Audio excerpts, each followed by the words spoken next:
Hey, everybody, it is Trags, Mike Petralia back with the latest episode of the Code Reds podcast, talking all things Cincinnati baseball, not talking a lot of positivity right about now in the Cincinnati Reds 2024 season.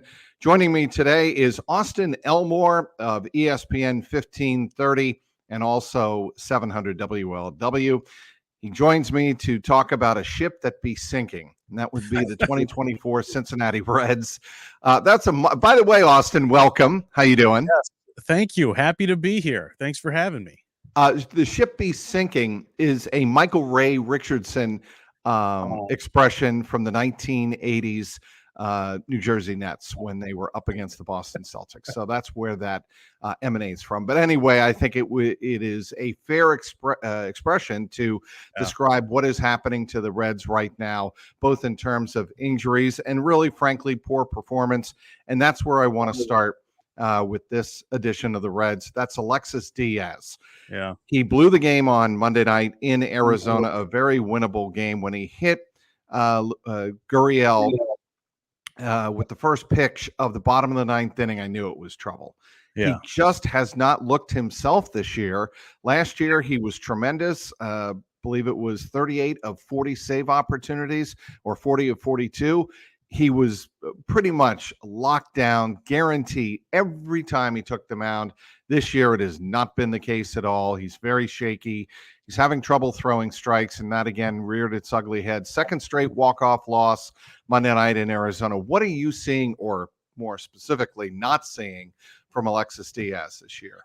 Yeah, it's hard to say because towards the end of last year, it felt like, okay, maybe he's running out of gas. He was just filthy in the beginning of last season and, struggled a little bit towards the end. Then you get to spring training. He didn't look good in spring training either. First week of the season did not look great. Had a rough outing in Philadelphia. And Diaz said, hey, I talked to Derek Johnson. We fixed something about my mechanics, and now I'm feeling good. And from that point forward, he'd been okay. But the thing about it was, Trags, he wasn't dominant. Like, he wasn't that filthy guy that we had seen in part of last year. He had to struggle for everything. And I don't know if it's mechanics. I don't know whatever it is, but something is not allowing him to have complete control of his repertoire of pitches. And I think that's leading to a lack of confidence as well. And when you combine those two things, you see a guy struggling to get out, struggling to throw strikes, maybe not trusting the stuff that he has that we know is big league capable. It's been a rough start for Alexis Diaz. And really right now, what other options does David Bell have in the bullpen to replace him? I don't think any. And that's troubling. And look, this bullpen was, I think, set up with the assumption that Alexis Diaz would be the guy at the back end of the bullpen. What Nick Krall did in the offseason, and understandably so, he built up bridge arms, to get from the sixth inning to the eighth and ninth inning. Lucas Sims has not been consistent. Certainly Fernando Cruz has been the most consistent arm in the bullpen, but there aren't a lot of Ian Jabot has been obviously hurt. He just had surgery to fix a carpal tunnel related issue, a nerve issue in his right forearm. He just doesn't have a lot of arms to get to Alexis Diaz. And if Diaz is off his game, they're kind of screwed. Yeah, I mean, you saw for the first time last night, Emilio Pagan looked like the guy that they thought they were signing when he struck out the side. He hasn't been great. Lucas Sims really hasn't been great for the last couple of years. He's had moments. And again, I feel like the Reds have so many guys, Mike, that have stuff, but they never turn the stuff into dominant performances. Everything is a struggle. I don't know how to explain that other than it's just not a very good bullpen, and it's slightly better. And the things you mentioned on paper, there's plenty of reason to believe that these guys would be better, but there's just so much inconsistency from guy to guy. And then obviously the injuries as well. And Sam Moll, who might be their best reliever, is down in AAA playing a numbers game. It's crazy. Well, to me, a lot of Reds fans, and I think understandably so, are frustrated with the fact, why did you send one of your most reliable relievers down? And the simple answer is roster manipulation. Sure. And what Nick Krall got caught in building this roster is he has a lot of guys with not a lot of options remaining. He doesn't have many players with options. And what happens is, if you have the number of injuries that the Reds have run into this year, and we'll get into that in just a moment. But when you have that many injuries, you don't have a lot of ability to manipulate the roster and Right. bring guys up and send guys down because you don't have younger players, or in this case, younger pitchers with options remaining. So they have to send the only pitcher down with options remaining. And it doesn't always have to be a young pitcher, I should add, because Sam Moll's not that young, but he does have minor league options available, and the Reds had to use them to make roster space available. Yeah, it makes sense as to why they had to do it. I think it led to some frustration for a lot of people who are saying, "Well, is this the best team you can possibly put on on the field?" And his numbers are suggesting, just because of a scoreless, inning streak, that people would feel that way. I get it, but you're right. The lack of options for the relievers has led to a lack of options for Nick Krall, and for him to kind of create those opportunities. And everything that's kind of gone wrong for this team has been worst case scenario, whether it be, this particular player is not producing, but there's no options, and Diaz isn't producing and the bullpen was built around him, and TJ Friedl's the agent of chaos and he keeps getting hurt. It's just, I don't know if it's just bad luck. I don't know if it's lack of preparation, but nothing's going right. Well, if I'm Derek Johnson, I sit down with Alexis Diaz and I put together, and I'm sure he's doing this, I put together some sort of thorough game plan to reconstruct what he's doing. Because at this point, it looks like Alexis Diaz needs to be torn down and kind of rebuild again. He's just completely off his game. He's not, he doesn't know where the ball's going. I mean, that's obvious from the first pitch of the bottom of the ninth inning on Monday night in Arizona. You've got to know how to get strike one on a consistent basis, especially if you're closer. We have always heard that time and time again from the Cowboys. Jeff Brantley, he's harped on it. If you don't get strike one, you're really fishing upstream very quickly. I mean, when your catcher is setting up on the outside part of the plate and you hit a right-handed batter in the rib cage, you're in trouble. And, I feel like first pitch strikes out of that bullpen has been an issue to begin with. I don't know about it's the entirety. I've always had this. I need to find a way to track this, but it always feels like the Reds, when they bring a reliever out of the bullpen, they walk the first batter they face. I was tracking it for a little while, and then I got tired of doing it. Maybe it's just a hunch, but maybe it's not true. Either way, the control in the bullpen is certainly an issue, and with Diaz, it's on full display. Yeah, I mean, just going over Alexis Diaz right now, his numbers, 1-2 record, and the records to me don't really mean that much. The ERA does 6.75. He's appeared in 16 games, Austin Elmore, and he is 7 of 9 in save opportunities. To me, that might be one of the most misleading statistics on the piece of paper that I have in front of me. And I don't have his whip. And the opponents are hitting just 218 off of him. You would read that and think that he's very effective. But of course, the walks are very high. He's issued 12 walks to 16 strikeouts. For a closer, that's not good. And that's probably the most troubling statistic. Yeah, that's the thing. He's done a good job at times of getting out of jams, and because, guys will swing at that slider, or he'll go up and in and get him to swing at it. But you're right. Those numbers are misleading until you get to the walks and the strikeouts, and then it starts to make sense as to what you're seeing in person compared to what you're seeing on the stat sheet. And I think you're right. Now that I think about it, he does maybe just needs to be tore down and built back up, and something about the mechanics isn't working and allowing so many of those pitches to go outside of the zone. But yeah, it's a major problem for a guy that the Reds were counting on to be a reliable part of this season. They've already lost so many of them to injuries or suspension or lack of production, and now it looks like Diaz could be another one of those. I want to focus on another picture on Monday night, and this was a problem. I'll tell you what, Graham Ashcraft, only 4 innings, gave up 7 hits, only 3 runs. You could certainly overcome that, and the Reds almost did and won the game. 94 pitches in 4 innings, Austin Elmore. That ain't good. That is no bueno. I have flashbacks to Tyler Mahle, who used to throw like 114 pitches in 2 2/3 innings. Ashcraft is another perfect example of a guy who everybody talks about how nasty his stuff is, but I just never see him dominate. I don't know what the disconnect is there. pitch inefficiency has been a major problem for him, and it's been the same thing over and over and over again throughout his career. And it's strange just how comparable he and Hunter Green were through the first 50 starts of their career. Very similar numbers. And Ashcraft is another one of those guys where his specialty is pitching into jams and then pitching out of them. And it kind of makes you feel like you pitched pretty good, but he has 94 pitches through 4 innings, and you're going right back to those bridge guys that you just mentioned a moment ago. Well, and not to cut you off, Austin. Yeah. Emilio Pagan, Brent Suter, Fernando Cruz, Justin Wilson, Lucas Sims, and then Diaz.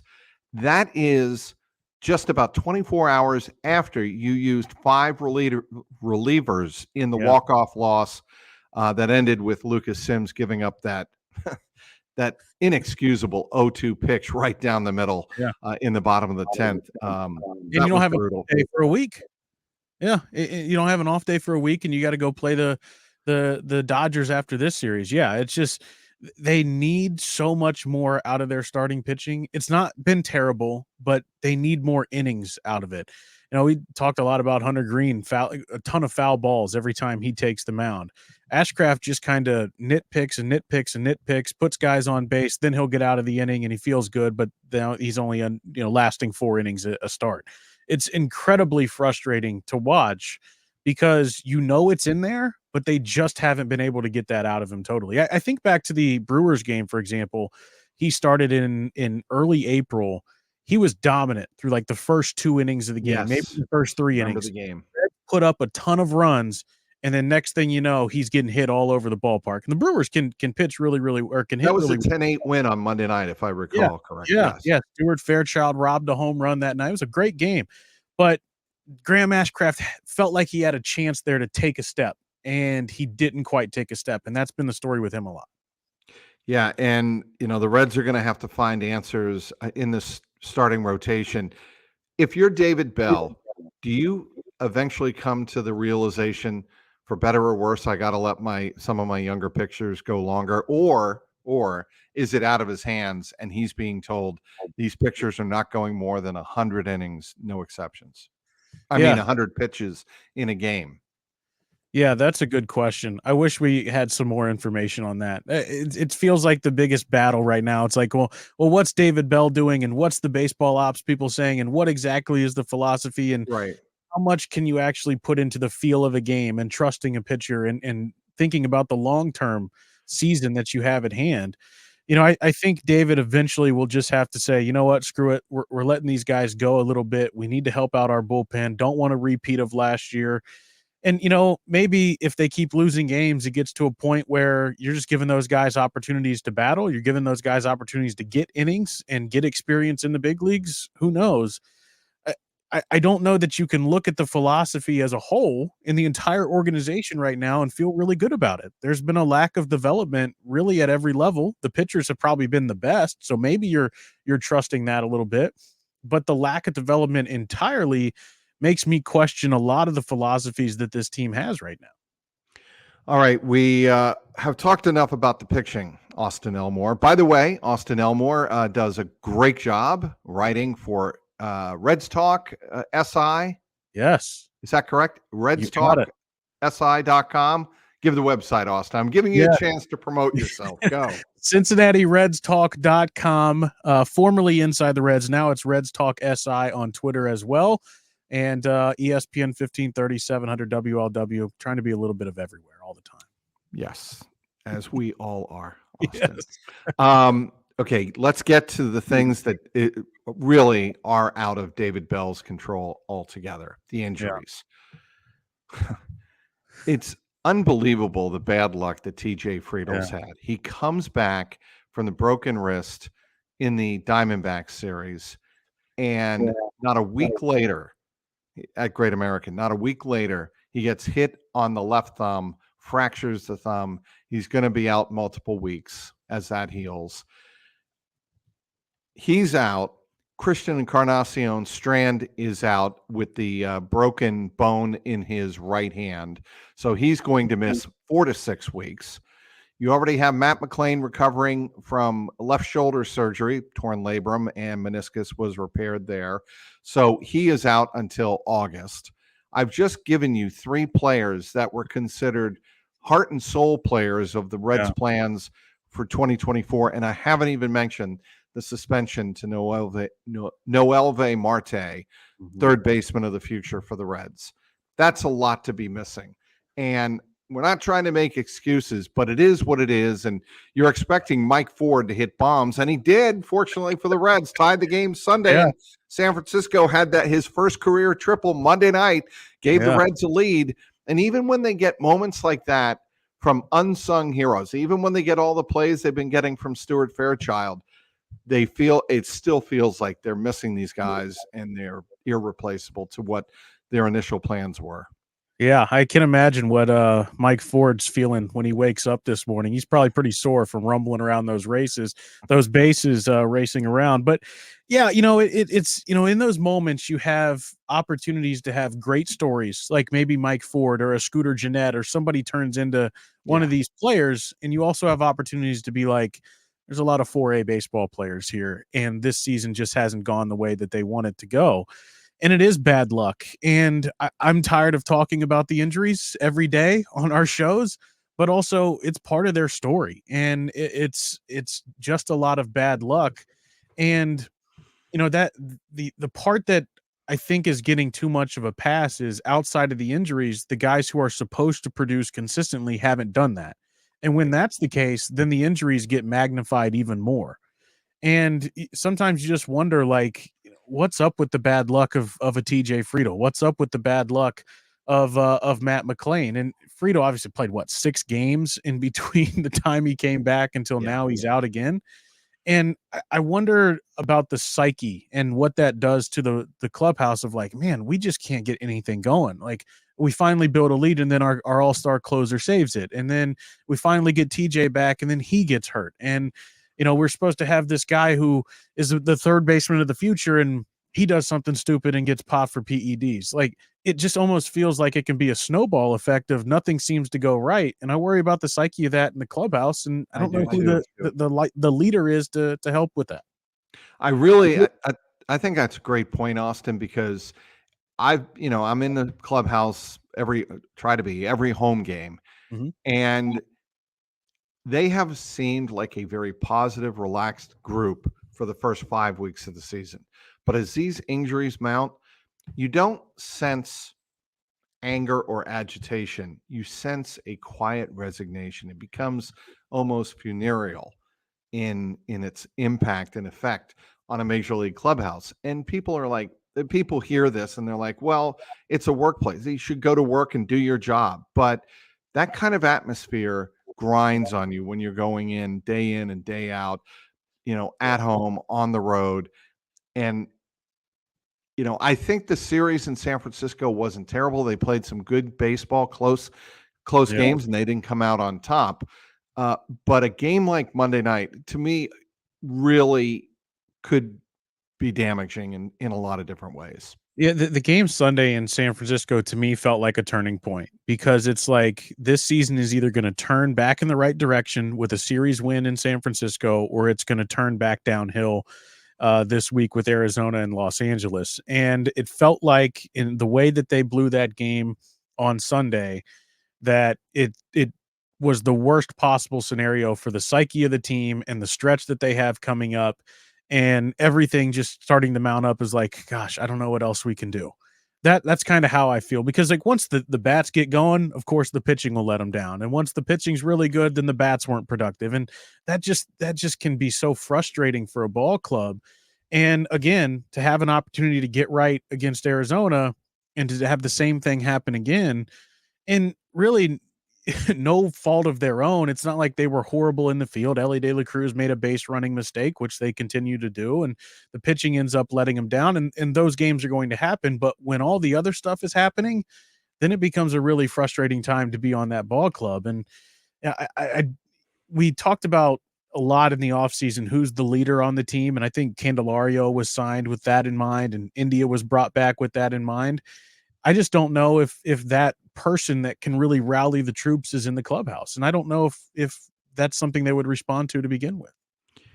We are all about looking for silver linings on the Code Reds podcast. Okay.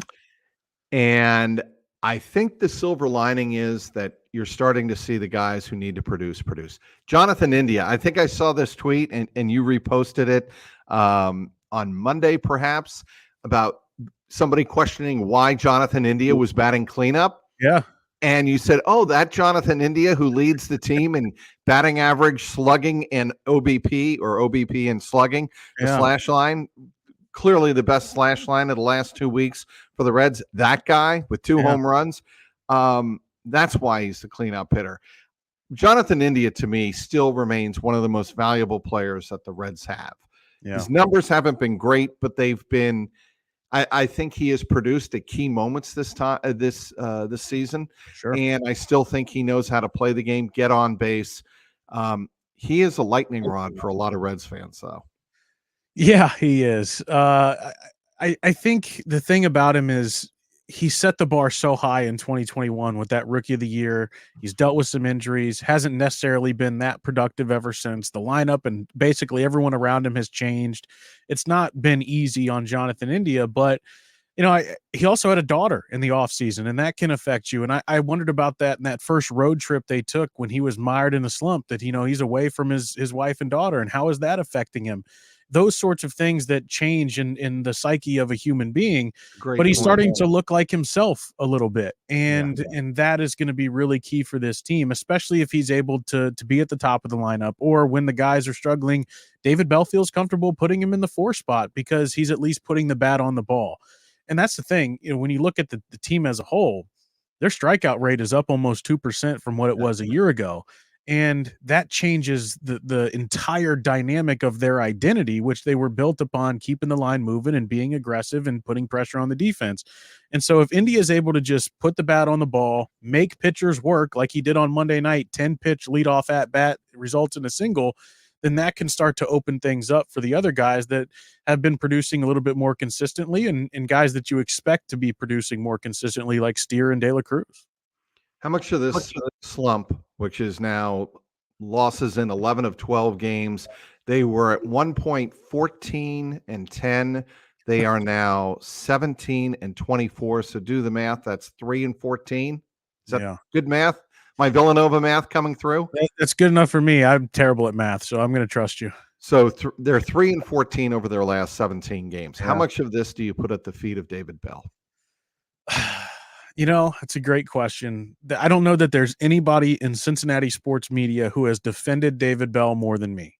I have always taken up David's defense. However, when you look at the parts of this team that are controllable, which is baseball IQ, which is fundamental defense, which is understanding the base paths, the 3 parts that are controllable. You can't control the starting pitcher on the other team.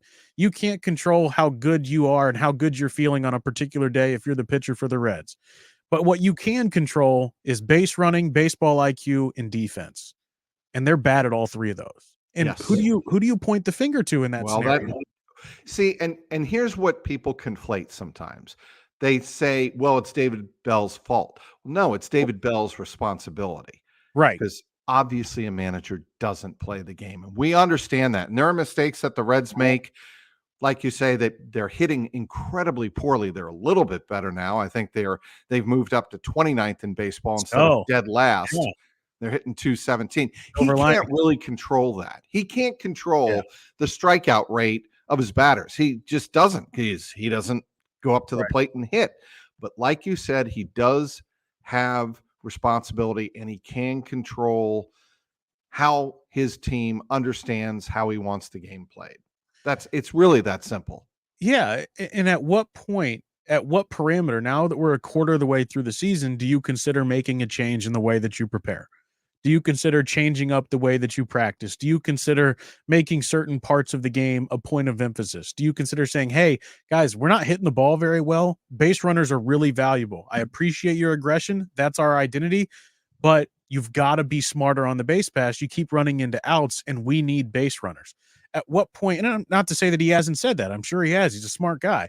But also, at what point do you start to tweak with the philosophy that you have around this ball club? Or are you just going to say, hey, this is our team, this is our identity, and we're going to play our way out of it? I don't know if they're going to do that. See, I think this season has the potential of going south a little bit. Like, I don't want to say 2022 because throw out the first month. You can't do this, but throw out the first month and last month. They actually played pretty well. Yeah. I say pretty well. They played reasonably well Sure. for 4 months. If they played like that for 4 months and played well on the back ends, they actually might have made a run at the playoffs. And that sounds ridiculous to say for a team that lost 100 games, but that was the fact of the matter in 2022. Mm-hmm. Last year, they caught their stride when all of these new players came in, rejuvenated the roster. Jacob Hurdesby is not going to rejuvenate the roster. They don't have, and love Jacob Hurdesby, okay? Love saying the name, but he is not going to do for your roster what the McLeans, the Ellies, the Christian Encarnacion Strands did last year for you, right? Yeah, you don't have that luxury this year. You don't have a bunch of guys to dip into in the minor league level and say, all right, let's give this kid a chance and see what he can do to our ball club. And maybe at one point, Edwin Arroyo could have been that guy this year, had great spring training, but he got hurt at the end of spring training as well. You know, you mentioned you think that this season could go south quickly. Here's how I keep envisioning this 2024 Reds. I just keep thinking back to the Bengals last year where it never felt like they could get off the ground. And by the time they started to get into a rhythm, it was too late. That's what I'm afraid of with the Reds. They could win 75 games and we'll be looking back at this stretch can. Damn, man, if they could have just been healthier, if they could have just gotten that big hit, or they didn't get run into outs on the base pass. They just can't seem to get off the ground with all the injuries. And eventually I think that they will come around, but when they do, is it going to be too late? That's just the feeling I keep getting about them. And you know, what are they now? 1-9 in one-run games, something like that. That worm has to turn. That worm has to turn, and I don't know if it will for a while.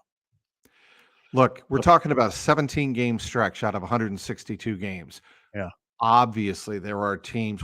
Just look at the last 2 years, and I said this last week on the podcast. In 2023, it was the Arizona Diamondbacks that made it all the way to the World Series, the team they're playing right now in Phoenix. 2022, it was the Philadelphia Phillies. They were a middling team for about 4 months of the season, really. And in Philly, it's a lot harder. Trust me, I've been there, went to college there, and the media there and fan base is much more intense than it is, with all due respect to all the Rosy Reds out there and one of the great fan bases in America.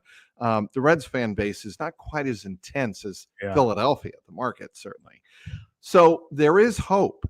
We're talking about a 17-game stretch. Mm-hmm. But at some point, I would like to see some urgency. Maybe it's somebody saying something. Maybe it's somebody doing something on the field that shows we're mad as hell and we're not going to take it anymore.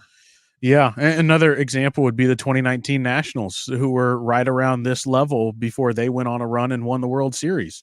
So, you know, it can be done. I don't know that it's going to be done. I don't know that the Reds are built like that, to have someone like that. It's like they were built for everything except this scenario where everybody stinks at the same time.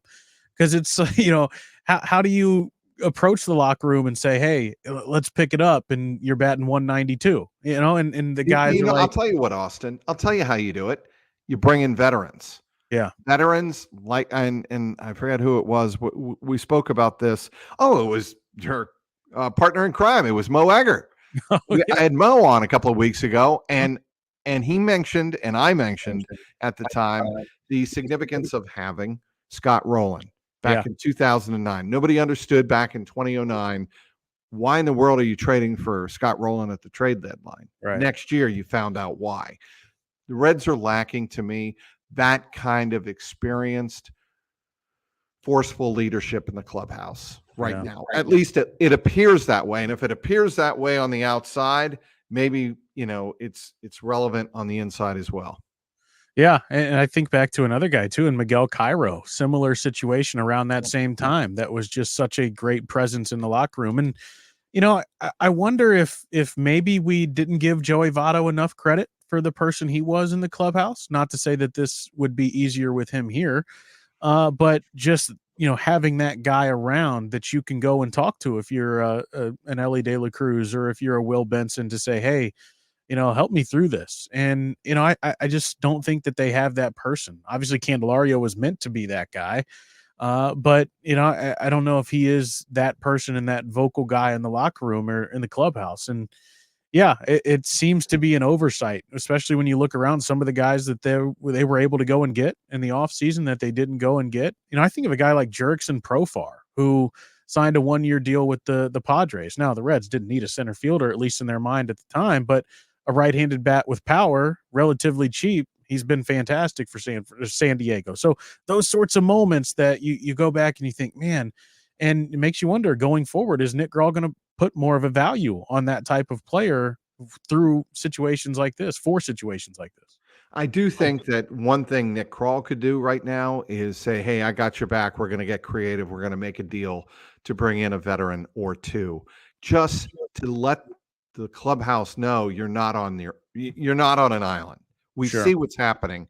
We understand that there are injuries happening that are beyond your control. We're going to help as much as we can in the front office. Maybe they bring in somebody at the back end of the bullpen to help out Alexis Diaz. I think fans want to see management in this particular case do something. Right. If it doesn't turn into a 100-win season, we get that. We totally understand that. But do something. And I think, I'm speaking for a lot of fans when I say this, that if you see a management, a front office that is doing everything in its power to help out the roster during a struggling time, they'll give credit for that. Yeah, you can get behind that because it's like, okay, at least they're trying. They did something. They're giving everything they can to try to fix this.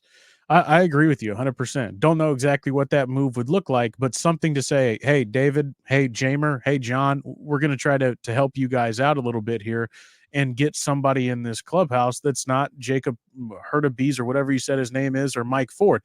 So, that sort of thing, I think, could go a long way beyond just David Bell, but also in the clubhouse and to the fan base. Because face it, going into last year, the relationship between the organization and the fan base was at an all-time low. Yeah. And the 2023 Reds saved that organization from losing a lot of fans. It brought a lot of people right back in because it was not in a good spot.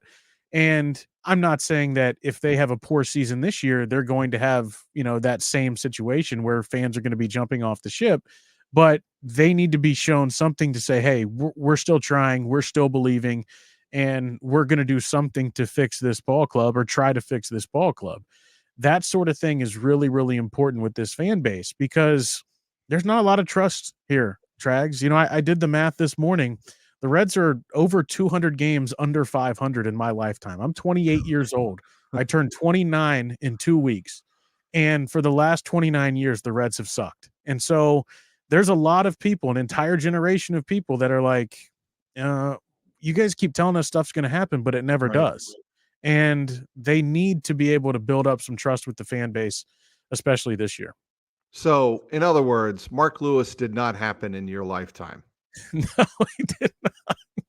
You know who Mark Lewis is. I don't think I do.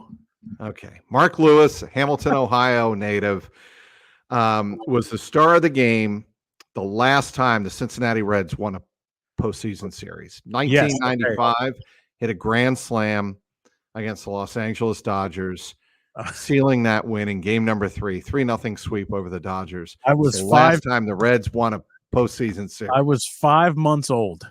You were? Old. Yes. 1995? All right. Yes. So you were alive. I was born May of 1995. So you had the Cincinnati Reds rattlers going in your hands, your tiny little hands. Yep, that was me, and that's the last time they won a playoff series. It's just it's for a franchise like this with the playoff structure the way it is now, that's inexcusable. Yeah. Back in the day when you had 4 teams making the play, you had to win your division. Sure. You understand why it took the Cubs, whatever it was, 40 between 1984 and 1948, whatever that was. Yeah. To get to the playoffs and get to the World Series. You understood that. Now with, what is it, 12 teams making the Major League playoffs or more, there's no excuse for that. None. Yeah. Zero. And it's frustrating too, because I always felt like for a long time the Reds kind of got a pass because they had a rich history. And it's like, okay, well, they did all this and they were the first team and they had the best team ever, and the wire to wire, all these great stories and all this great history. And the Reds do a great job of telling their history, and they should. Yes. But sometimes I think that buys them a little bit of time and is distracting from what's actually happening. And I think I was that way for a long time, where it was like, the Reds are a good organization. The Reds are really well run. The Reds do this great and they do that great. But then I think about it and it's like, well, they don't actually ever win anything. And that, I think, is frustrating for a lot of fans. Yeah. All right. He is Austin Elmore. Please do me a solid and tell all of my loyal followers where they can consume your great content. Well, Mike, thank you so much for having me on. You can follow me on Twitter at Audie Elmore. That's AUTYELMORE. I have a lot of comments on there. You can also listen weekdays noon to 3 on ESPN1530. I co-host a show there called Cincy 360 with Tony Pike. And oftentimes during the weekends on 700 WLW and Reds pre and post game. So, yeah, that's me. And Reds Talk on Sports Illustrated, Reds Talk SI on Twitter. Correct. All right. He is Austin Elmore. He did a tremendous job talking all things Cincinnati Reds baseball with me on this edition of Code Reds podcast. Until next week, thanks again for downloading this episode of Code Reds.